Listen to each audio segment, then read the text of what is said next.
सब ठीक। Good news, second wave of corona weak हुआ है। पूरे इंडिया में नंबर ऑफ़ केसेस घट रहे हैं। हम लोगों के सबके सिटीज़ में भी केसेस घट रहे हैं। लेकिन the good news is because we have taken good care of ourselves and done the right things by protecting ourselves. So please continue doing this. Mask पहनो, सैनिटाइज करो। Today the topic of discussion is narrative. ये narrative बहुत ही बोला जाता है कि narrative है, ये नैरेटिव सेट किया जा रहा है। लेकिन ये बात बोलूँ उससे पहले मैं आपको एक एग्जांपल देना चाहता हूँ। हम जब छोटे थे तब पूरे भारत में काफ़ी सारे मैजिशियंस फेमस थे। पीसी सरकार, केलाल और भी बहुत सारे, जूनियर केलाल, काफ़ी सारे फेमस लोग थे। वो कभी ताजमहल गायब करते थे, कभी गाय भैंस हाथी या फिर ट्रेन गायब कर देते थे। अखबारों में आता था, न्यूज़ चैनल्स में आता था कि ऐसा चमत्कार कर दिया। लेकिन मैजिक का एक बेसिक टेक्निक है, it is referred to as हाथ की सफाई और trick. Now what is the trick? The trick is to divert the attention of people from the matter which you want to do and make them concentrate on something else, that is called diversion. यही आजकल हो रहा है narrative के नाम के ऊपर। कितने लोग ट्विटर पे, दूसरे सोशल मीडिया प्लेटफॉर्म पे मोदी के लिए, मोदी के विरुद्ध लड़ रहे हैं।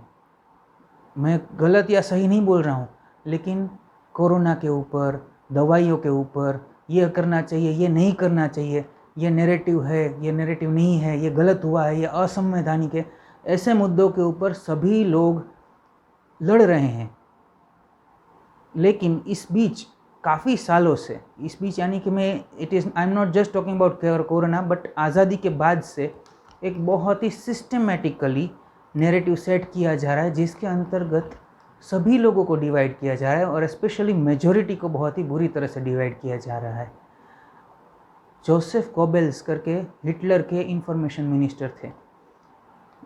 A very famous saying is said that if you repeat a lie 100 times it becomes a truth। ये गोबेल्स ट्रूथ कहा जाता है। Joseph Goebbels was a tremendous architect of spreading false information।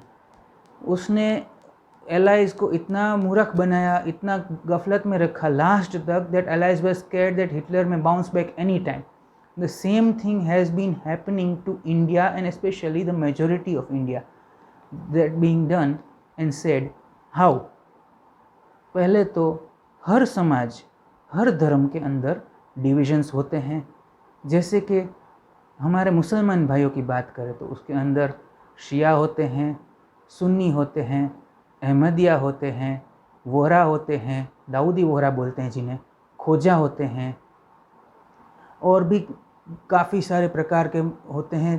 कोई सिपाही होते हैं, कोई अंसारी होते हैं, कोई कसाई होते हैं। ऐसे कई सारे प्रकार की जातिगत या फिर वर्ण व्यवस्था बोल सकते हैं या फिर कुछ भी डिवीज़न बोल सकते हैं, है।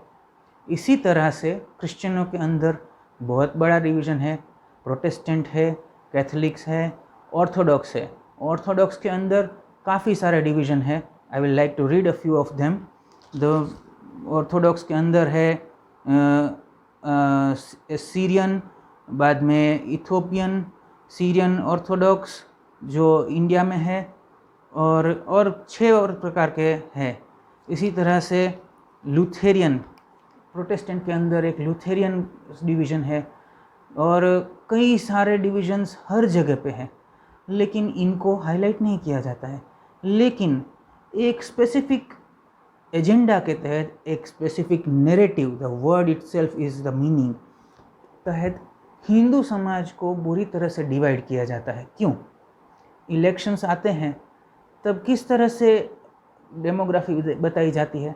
यहाँ पे 10% मुसलमान है, 20%, 2% क्रिश्चियन है, यहाँ पे 5% दलित है, 10% ब्राह्मण है, 5% राजपूत है। ये किस तरह का डिवीज़न हुआ? या तो you should have equal division और डेमोग्राफी ऑफ एवरीथिंग। भाई यहाँ पे क्रिश्चियन है तो इतने प्रोटेस्टेंट है, इतने कैथलिक है, इतने लूथेरियन है, इतने ऑर्थोडॉक्स है। यहाँ मुसलमान है तो इतने शिया है, इतने सुन्नी है, इतने अहमदिया है, इतने यहाँ हिंदू है तो नहीं, बाकी का किसी का डिवीज़न नहीं होता, सिर्फ हिंदुओं का डिवीज़न होता है। आज ही की बात है, बिहार में एक मैं किसी का दोष नहीं निकाल रहा, वो कुछ भी हो सकता है, कोई भी हो सकता है, लेकिन ये इवेंट बता रहा हूँ मैं कि बिहार के अंदर आज एक दलित परिवार के ऊपर मुस्लिम मॉब ने हमला किया, उनका घर जला दिया, उनकी property that property was their pig farming, वो पिग पालते थे और उसको पिग को जला दिया, घर को जला दिया, उनको भी बहुत डैमेज हुआ है, शायद जान भी गई है। पूरी इन्फॉर्मेशन मेरे पास आई नहीं है, लेकिन मैंने इतना पढ़ा है आज। तो ये हुआ, लेकिन वहाँ पे लिखा गया क्या? दलित परिवार। क्यों दलित हिंदू नहीं होते हैं? क्यों हिंदुओं को डिवाइड किया जाता है? दलित को क्यों अलग दिखाया जाता है? ये एक नैरेटिव है, और ये नैरेटिव सिर्फ और सिर्फ बाहर से या न्यूज़पेपर में नहीं होता है, पूरे मीडिया के अंतर्गत है। कोई भी न्यूज़ चैनल ले लो आप, रिपब्लिक लो, टाइम्स नाउ लो, जो भी हो, वहाँ पे भी they are trying their level best to be neutral, but कहीं ना कहीं ये लोग भी इस नैरेटिव के शिकार होते हैं या फिर इंस्ट्रूमेंट बन जाते हैं। Entertainment industry, I really doubt it, they are 100% instrument of this narrative.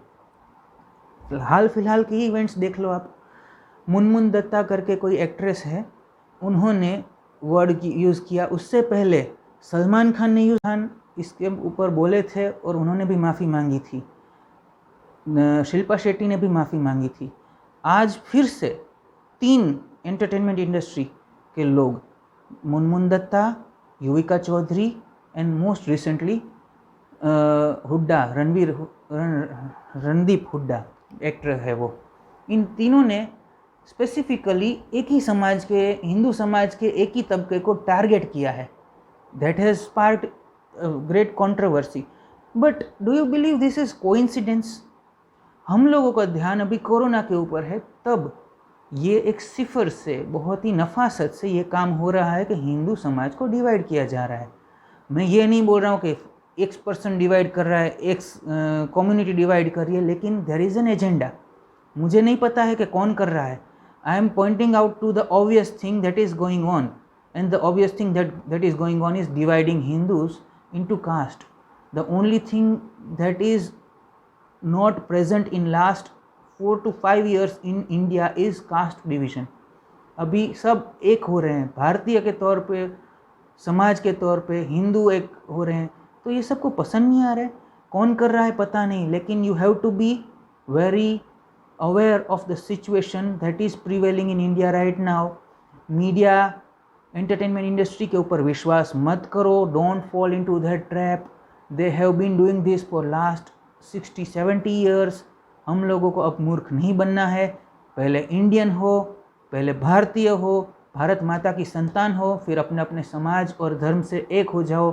हमारे मुसलमान भाई भी एक हैं, हमारे क्रिश्चियन भाई भी एक है, इसी तरह से हम हिंदू भाई भी एक हो जाएं, सभी एक हैं और रहें। जातिगत व्यवस्था होगी नहीं होगी हमें उसका पता नहीं, लेकिन इसके आधार पर डिवीज़न नहीं होना चाहिए। अस्तु, थैंक यू, गुड बाय, चाओ।